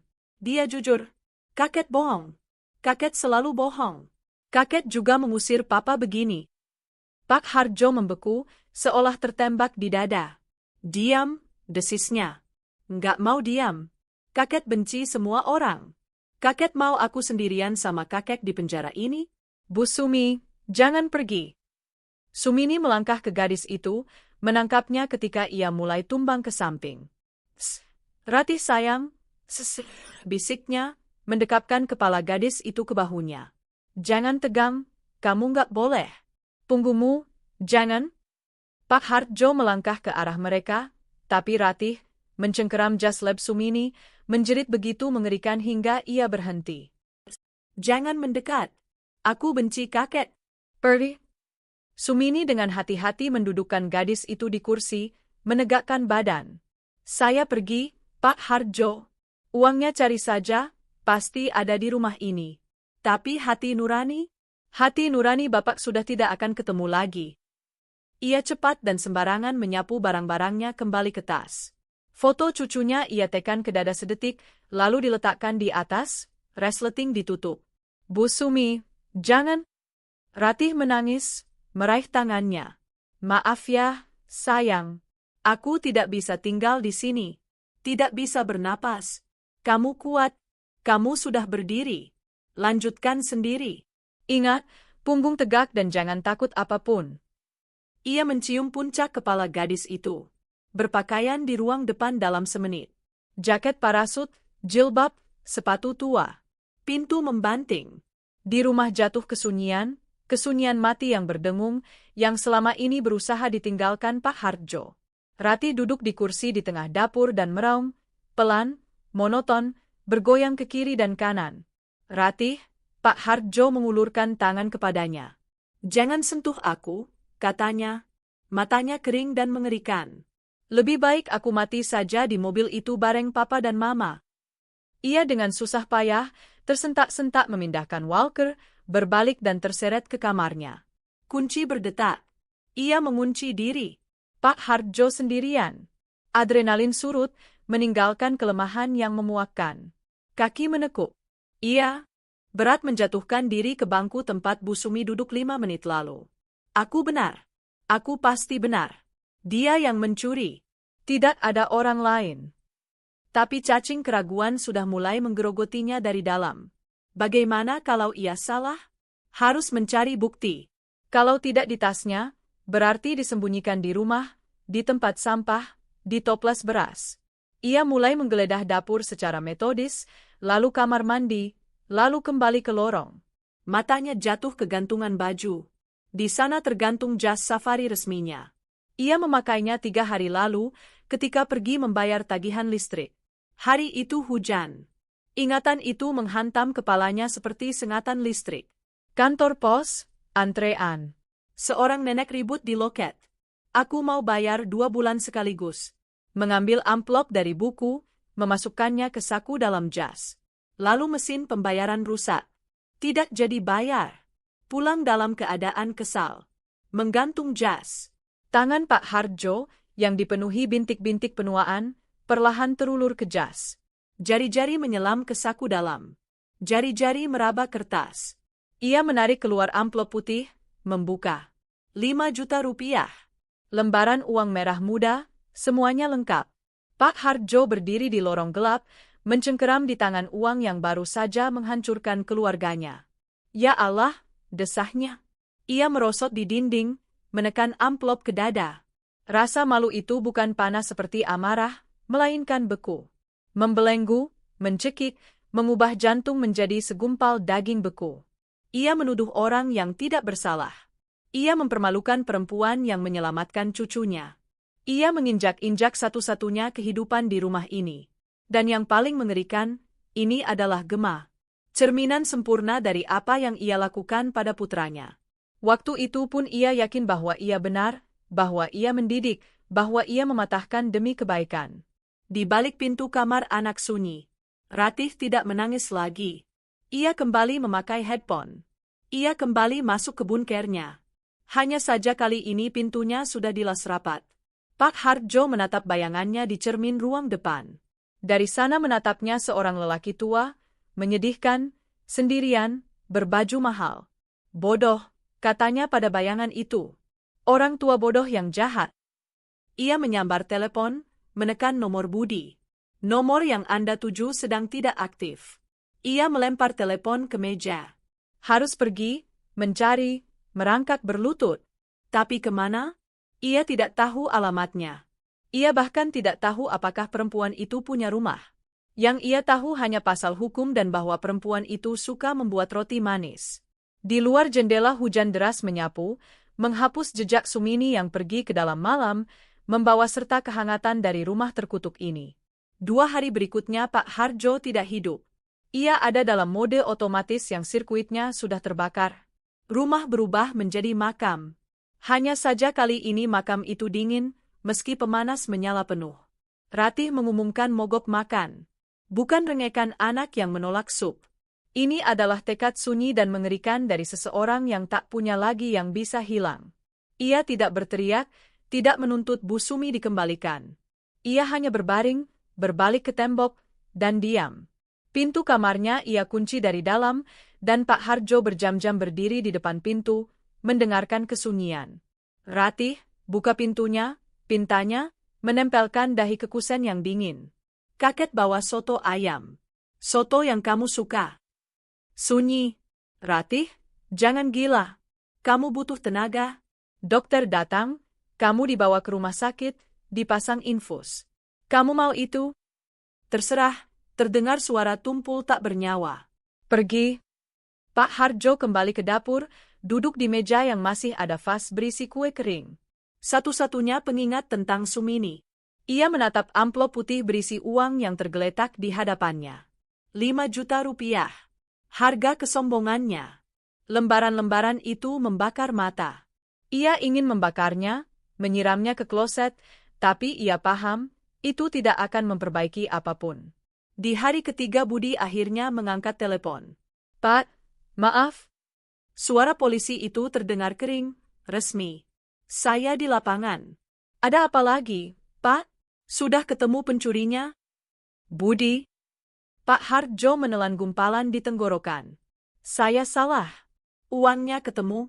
Saya sendiri yang bodoh, memasukkannya ke saku jas lalu lupa. Pikun sialan. Di ujung telepon menggantung jeda berat. Ya ampun, Pak Kombes, Budi berdecak. Suaranya tak lagi ada rasa hormat, hanya kelelahan. Jadi ibu itu Bapak usir malam-malam di tengah hujan begitu. Budi, aku butuh alamat. Kemana dia pergi? Dia kan nggak punya siapa-siapa. Dia terdaftar di mana? Dia nggak terdaftar di mana-mana, Pak. Praktis gelandangan. Anaknya jual rumah selagi dia di penjara, pindah keluar kota. Pak Hardjo merasakan jantungnya jatuh ke perut. Lalu aku cari dia di mana? Ada satu petunjuk. Dia lapor wajib ke Bapas kemarin. Alamat yang dia berikan Jalan Industri, kos-kosan nomor 13. Itu di kawasan industri Pulau Gadung, di belakang rel. Tempat kumuh. Bekas asrama pabrik tekstil. Kalau dia masih di sana, Bapak beruntung. Terima kasih, Budi. Nggak usah terima kasih, potong Budi. Bapak memang pahlawan dan punya bintang jasa, tapi kelakuan Bapak, ya sudahlah. Allah yang menghakimi. Nada sambung mengetuk irama rasa malunya. Taksi merayap menembus hujan deras, pelan seperti iring-iringan jenazah. Kota terjebak macet menjelang akhir tahun, berkedip lampu-lampu hias etalase, tapi semakin jauh dari pusat kota, semakin gelap jalanan. Jalan Industri membenarkan namanya. Di sini berbau jelaga dan keputusasaan. Lampu jalan menyala satu-satu, menerangi fasad kusam gedung 5 lantai dan kerangka hitam pohon-pohon kering. Sampai, Pak. Sopir taksi, pemuda-muda, mengerem di depan gedung bata kelabu dengan terali besi di jendela lantai 1. Lebih jauh saya nggak berani, Pak, jalannya becek, bumper bisa rusak. Tunggu, kata Pak Hardjo. Argo jangan dimatikan. Saya bayar 3 kali lipat. Ia keluar dari salon yang hangat ke angin yang menusuk tulang. Lutut langsung mengirim rasa sakit tajam, tapi ia tak menghiraukan. Bertumpu pada tongkat, ia menerobos genangan menuju pintu besi yang berat. Di dalam berbau mie rebus, plester basah, dan asap rokok basi, bau kemiskinan. Di pos jaga duduk perempuan bertubuh besar berkardigan rajut, menonton televisi kecil. Mau kemana, kakek? Tanyanya malas, tanpa mengalihkan mata dari layar. Di sini ada aturan masuk. Pak Hardjo mengeluarkan dari saku kartu tanda anggota Purnawirawan Polri. Kartu merah itu bekerja ajaib bahkan di tempat ini. Sumini tinggal di mana? Penjaga melirik, mendengus. Oh, yang perawat baru itu? Lantai 3, kamar 312. Tapi dia nggak sendirian di sana. Tangga curam, anak tangga gompal, tanpa lift. Pak Hardjo naik pelan-pelan, menggertakkan gigi. Setiap langkah adalah perjuangan. Ini untukmu, Andi, pikirnya. Ini untuk Ratih. Merangkaklah, bajingan tua, merangkak. Di lantai 3, lorong panjang dan gelap. Lampu berkedip-kedip seperti film horor. Dinding dicat hijau menyala. Cat mengelupas, memperlihatkan beton. Dari balik pintu-pintu terdengar suara. Di suatu tempat bayi menangis, di tempat lain orang mabuk bertengkar, di tempat lain radio berbunyi. Kamar 312 di ujung paling jauh. Pintu berlapis kulit imitasi yang sobek. Pak Hardjo mengetuk dengan kepala tongkat. Masuk, teriak suara perempuan. Bukan suara Sumini, kasar, parau. Ia mendorong pintu. Kamar itu mungil, sekitar 12 meter persegi. 2 ranjang susun, meja bertumpuk panci, dan kulkas yang berdengung seperti traktor. Di meja duduk perempuan tak terawat berbalut daster, merokok, mengetuk-ngetukkan abu ke kaleng bekas. Sumini duduk di ranjang bawah dekat jendela. Ia membaca buku anatomi yang sama. Masih mengenakan sweater yang sama saat ia pergi. Mendengar ketukan, ia mendongak.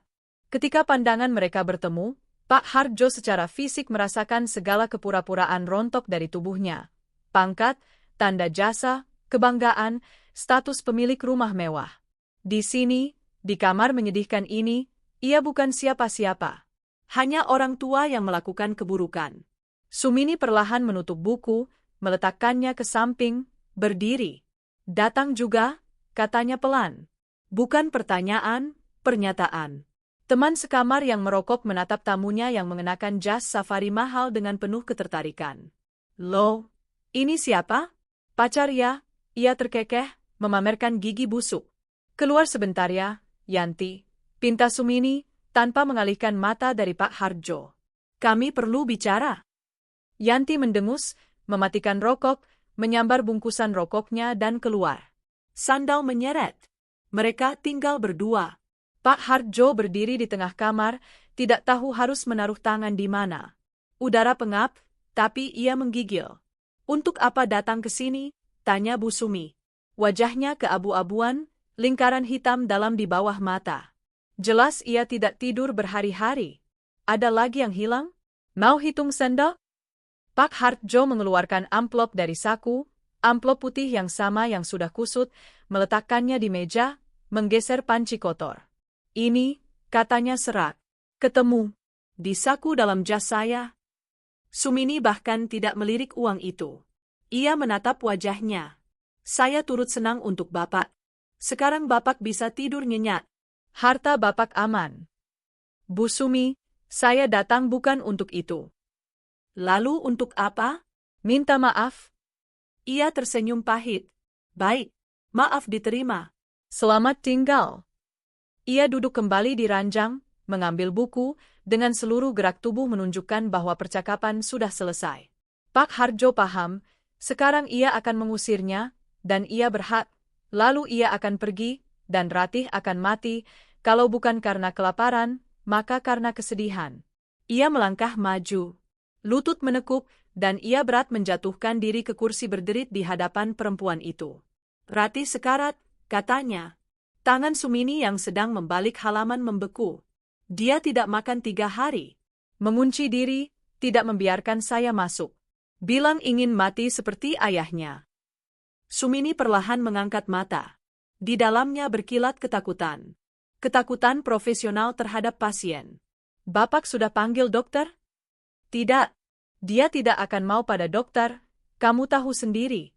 Dia hanya percaya padamu. Ini pemerasan, Pak Hardjo. Bapak menekan rasa kasihan. Ini kenyataan, ia berteriak, dan suaranya pecah. Saya tidak menekan. Saya memohon. Ia melepas kopiah, meremasnya di tangan. Rambut putihnya yang biasanya tertata rapi, mencuat ke segala arah. Dengarkan saya, Bu Sumi. Saya orang tua bodoh. Seumur hidup saya pikir yang terpenting adalah aturan, bahwa manusia terbagi jadi kawan dan lawan, bersih dan kotor. Saya mengusir anak saya sendiri 13 tahun lalu. Tahu karena apa? Karena dia tidak mau hidup menurut peraturan saya. Saya menghancurkan gitarnya, lalu dia pergi dan meninggal. Saya gagal menjaganya. Dan sekarang saya melakukan hal yang sama pada Ratih. Dengan tangan sendiri saya membunuh satu-satunya yang tersisa. Air mata mengalir di pipinya yang berkerut, tersangkut di jenggot yang 2 hari tak dicukur. Ia tidak menghapusnya. Saya menuduh ibu karena saya takut. Takut percaya bahwa orang asing, mantan napi, seperti yang saya bilang, bisa memberi cucuku lebih banyak kehangatan daripada saya, kakek kandungnya. Saya cemburu. Saya takut menjadi tak berguna, dan saya memutuskan untuk menghancurkan semua ini demi merebut kembali kendali. Sudah dapat. Sekarang saya punya uang, punya kendali, dan kesunyian mati di rumah. Ia menggeser amplop ke arahnya. Di sini 5 juta. Ini bukan gaji, ini ganti rugi. Untuk kerugian moral. Ambillah, pergi, sewa kontrakan, hiduplah layaknya manusia. Ibu pantas mendapatkannya. Sedangkan saya akan coba sendiri. Ia bangkit berat, bertumpu pada tongkat. Maafkan saya, demi Allah. Bukan sebagai komisaris besar saya minta maaf, tapi sebagai manusia. Manusia. Ia berbalik dan berjalan terseok ke pintu. Membungkuk, kalah, orang tua yang tak terbatas kesepiannya. Tunggu. Suara Sumini terdengar pelan tapi berkuasa. Pak Hardjo membeku di pintu. Uangnya simpan kembali, katanya. Saya tidak bisa dibeli. Ia berdiri, mendekatinya. Di matanya tak ada lagi es. Ada kelelahan dan kebijaksanaan yang tak bisa dipelajari di bangku kuliah, hanya bisa diderita. Bapak pikir saya kembali demi Bapak atau demi uang? Bukan, Pak Hardjo menggeleng. Saya kembali karena saya dan Rati belum menyelesaikan kalung kue keringnya dan belum mulai belajar gitar. Meninggalkan pekerjaan di tengah jalan, itu bukan sifat saya. Ia mendekati ranjangnya, mengambil tas. Ia bahkan tidak membongkar isinya sepenuhnya, seolah tahu tempat ini bukan rumahnya. Dan satu lagi, Pak Hardjo, ia menatapnya tegas. Kalau saya kembali, dengan satu syarat. Apapun, desahnya. Tidak ada lagi kunci, baik di pintu maupun di hati. Kalau ada yang salah, kita bicara langsung. Sepakat? Sepakat, Bu Sumi. Janji perwira. Kali ini yang sungguhan. Mereka keluar dari kos-kosan dalam diam. Sopir taksi yang tertidur di mobil tersentak melihat mereka. Wah, Bapak, ketemu yang dicari? Tanyanya riang. Ketemu, Nak, jawab Pak Hardjo, membukakan pintu belakang untuk Sumini seperti untuk seorang ratu. Pulang. Tancap gas. Sepanjang perjalanan di mobil mereka diam. Sumini memandang keluar jendela pada lampu-lampu kawasan industri yang berkedip, sedangkan Pak Hardjo memandang profilnya. Ia merasakan sensasi aneh yang sudah terlupakan, seolah ia menjinakkan bom sedetik sebelum meledak. Ketika mereka memasuki rumah, sunyi di sana, sunyi yang menakutkan. Pak Hardjo hendak menerjang ke pintu kamar anak, tapi Sumini menghentikannya dengan isyarat tangan. Biar saya. Ia melepas jaket parasut, tinggal mengenakan sweter sederhananya, membenarkan jilbab, mendekati pintu kamar Ratih. Tidak mengetuk, tidak menarik gagang pintu. Ia hanya bersandar ke pintu dan bernyanyi pelan, tanpa musik, dengan suara dadanya. Yang terhening dari yang hening, siapakah gerangan, kalau bukan kau, Ibu? Terakhir kau peluk sebelum mentari. Di balik pintu ada gerakan, ranjang berderit. Lalu terdengar gemerisik, suara walker yang menyeret di lantai tegel. Kunci berdetak. Pintu perlahan terbuka. Di ambang berdiri Ratih, pucat, dengan lingkaran hitam di bawah mata, berpiyama yang menggantung seperti di gantungan baju. Ia berpegangan pada kusen. Ia berdiri sendiri, terhuyung, tapi berdiri. Melihat Bu Sumi, ia tidak menjerit, tidak menerjang ke pelukan. Bibirnya bergetar. Kamu kembali, bisiknya hanya dengan gerak bibir. Kamu nggak pergi? Aku kan sudah janji, kita akan membuatmu berdiri di atas kakimu sendiri. Sumini tersenyum, merentangkan tangan. Sini, burung kecil. Ratih melangkah satu langkah. Satu langkah ragu dan goyah melewati ambang penjaranya, lalu jatuh ke pelukan Bu Sumi, membenamkan wajah ke sweternya yang kasar. Aku lapar, isaknya. Bu Sumi, aku lapar banget. Pak Hardjo berdiri di bayang-bayang lorong, mencengkeram amplop sial itu di saku. Air mata kembali mengalir di pipinya, tapi kali ini ia tidak malu. Sebentar, sayang, sebentar, ia kalang kabut, menerjang ke dapur. Soto ayam panas, kakek panaskan sekarang juga. Ia membenturkan panci, menjatuhkan centong, sibuk seperti tentara baru, dan untuk pertama kalinya dalam bertahun-tahun merasakan bahwa rumah ini akhirnya hangat sungguhan. Bukan dari pemanas, melainkan karena pengampunan bukan sekadar kata, melainkan perbuatan. Sumini, menopang Ratih, membimbingnya ke dapur. Pandangannya bertemu dengan Pak Hardjo. Di matanya tidak ada lagi celaan. Rebus air untuk teh, Pak Hardjo, katanya. Malam ini akan panjang. Kita akan menyembuhkan. Semua orang kita sembuhkan. Agustus 2013 menyerbu kota dengan aroma aspal basah, kuncup-kuncup pohon, dan petir yang mendekat. Di rumah Pak Hardjo semua jendela terbuka lebar. Angin berkeliaran di setiap ruangan, menggembungkan gorden bagai layar kapal yang lama kandas di karang, tapi akhirnya menangkap arus yang tepat. Pak Hardjo berdiri di ambang pintu kamar anak. Ia mengenakan seragam dinas lengkap dengan bintang jasa. Hari ini tanggal 17 Agustus, hari kemerdekaan. Dulu ia memakai seragam untuk ikut upacara bendera, melangkah gagah, bertemu sesama veteran. Hari ini parade utamanya ada di sini, di kamar ini. Di tengah kamar anak, bersandar ke kusen jendela, berdiri Ratih tanpa walker. Ia memegang gitar Yamaha itu, gitar ayahnya. Jari-jari tangan kiri memutih karena tegang, menekan akor di fret. Kunci palangnya bersih, perintah Sumini, duduk di kursi sebelahnya. Ia menepuk telapak tangan ke lutut secara berirama, memberi tempo. Jangan asal-asalan, Ratih. Ibu jari turunkan lebih rendah. Sakit, Bu Sumi.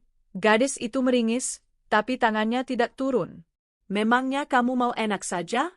Musik itu butuh pengorbanan. Kapalan dulu, baru keluar suaranya. Ayo, mainkan bongkar. Dan satu, Ratih menyerang senar. Suaranya tajam, berani, sama sekali berbeda dari petikan malu-malu yang mereka mulai di musim hujan. Kalau rakyat kecil sudah bersuara, bergemuruh bagai gelombang lautan. Ia bernyanyi tidak sempurna, kadang terputus, tapi ia berdiri tegak di atas kakinya. Otot-otot punggung yang Sumini uleni selama 6 bulan bagai tanah liat kini menopang tulang belakangnya bak korset kokoh. Pak Harjo menatap cucunya dan merasakan hidungnya perih. Ia teringat Andi. Putranya berdiri persis begitu, dalam pose yang sama, dengan lipatan keras kepala yang sama di antara alis. 13 tahun lalu Pak Harjo menghancurkan pemandangan ini.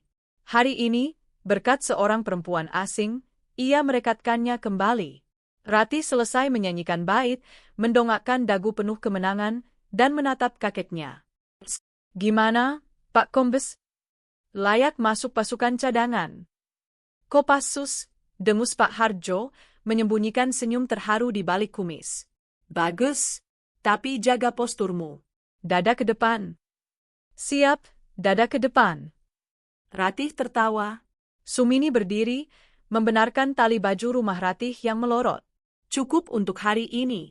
Nanti kelelahan. Baring. Kakimu pasti berdenyut. Enggak berdenyut kok. Bu Sumi, boleh nggak nanti malam kita lihat kembang api? Di Ancol? Aku sanggup jalan, beneran. Ke Ancol?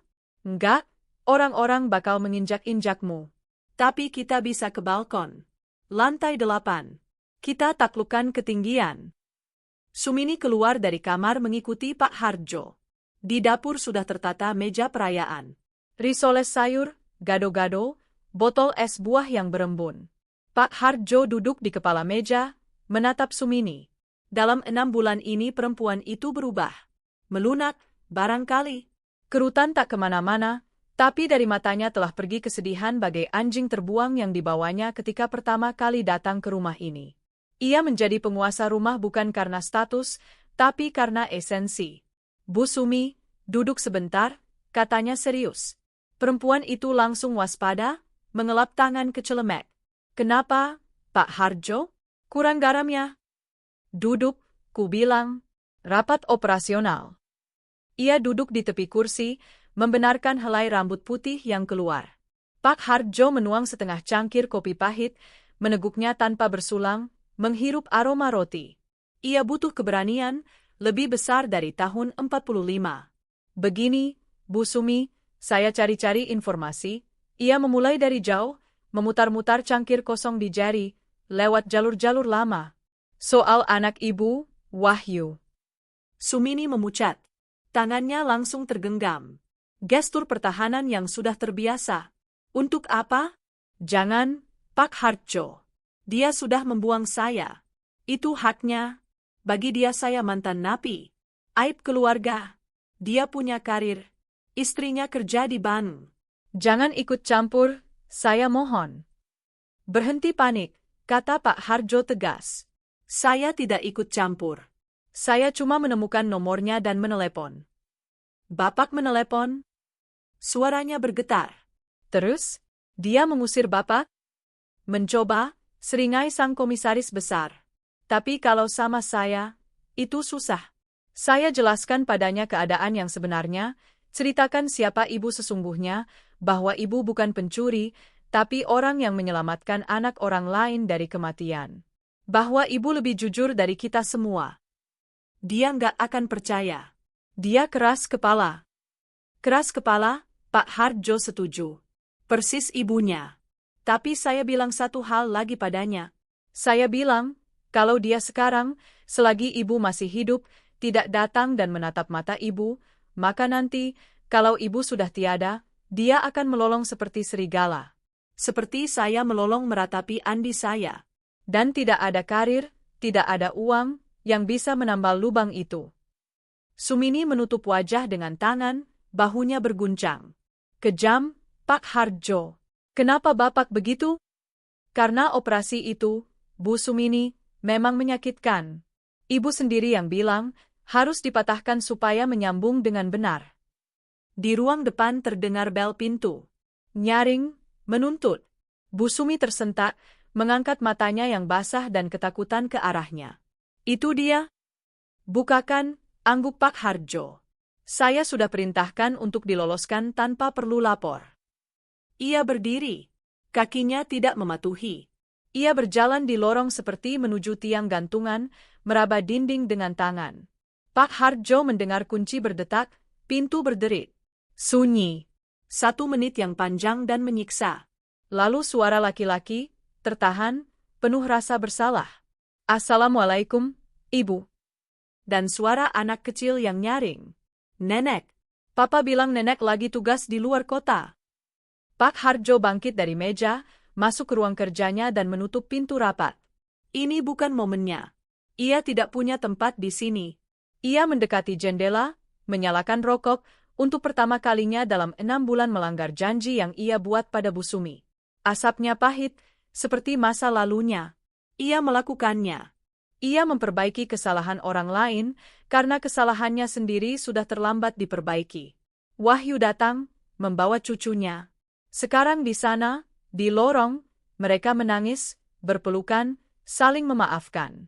Lihat, Andi, katanya, menatap langit Agustus di mana burung-burung walet melukis lingkaran.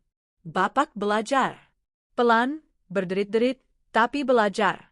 Bukan menghakimi, tapi memahami. Bukan memerintah, tapi meminta. Pintu ruang kerja pelan-pelan terbuka. Ratih masuk. Ia berjalan sendiri, berpegangan pada dinding, tapi berjalan. Kakek, bisiknya. Di sana ada anaknya Bu Sumi datang, dan cucu kecilnya, lucu banget. Mereka semua nangis. Biarkan menangis, sayang. Air mata itu mencuci jiwa. Ket, kenapa kakek di sini? Ayo ke sana. Bu Sumi manggil. Katanya nggak mau duduk di meja kalau tanpa kakek. Pak Hardjo mematikan rokok, menatap cucunya. Ia berdiri di pintu. Kurus, bersudut-sudut, rambut dipotong pendek seperti anak laki-laki. Tapi di matanya tidak ada lagi kekosongan. Di sana ada kehidupan. Ayo, katanya. Sebentar, seragam saya rapikan dulu. Senja turun di atas kota dengan semburat biru. Mereka duduk di balkon besar yang telah dibersihkan Pak Hardjo dari barang-barang rongsokan atas perintah Bu Sumi. Wahyu dengan putra kecilnya sudah pulang, berjanji datang lagi akhir pekan depan. Mereka pulang sebagai orang yang berbeda. Wahyu lama menjabat tangan sang komisaris besar, tak menemukan kata-kata, hanya menatap dengan rasa terima kasih. Dan Fajar kecil mengolesi pipi Bu Sumi dengan coklat saat mencium selamat tinggal.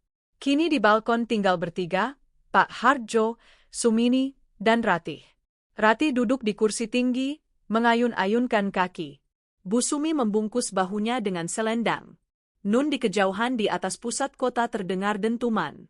Langit merekah menjadi bola hijau yang pecah menjadi ribuan percikan api. Kembang api, desah Ratih. Merdeka, kata Pak Hardjo pelan. Ia menatap Sumini.